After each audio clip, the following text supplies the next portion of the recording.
మొగలాయిలు హిందువులు పెట్టే కష్టాలు చూడలేక జిజియాబాయి తన కొడుకు శివాజీకి విలువిద్యలు నేర్పించి వీరుల కథలు చెప్పింది.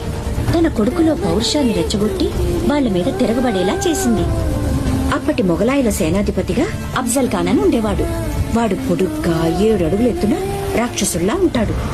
వాడు కూడా శివాజీని ఏం చేయలేకపోయాడు. అందుకని సంధికని పిలిచి కౌగిలించుకున్నట్టు నటించి వీపులో కత్తితో పొడిచాడు. అమ్మో, శివాజీ చచ్చిపోయాడా? లేదురా, శివాజీకి ఉక్కు కవచం ఉంది. ఇనపగోళ్లతో అఫ్జల్ ఖాన్ గుండెని 2గా చీల్చేశాడు. అది చూసి జనం ఛత్రపతి ఛత్రపతి అని శివాజీని పొగిడారు. ఛత్రపతి అంటే ఏంటమ్మా? తన కోసం తను బతికేవాడు మనిషి, నలుగురు కోసం బతికేవాడు.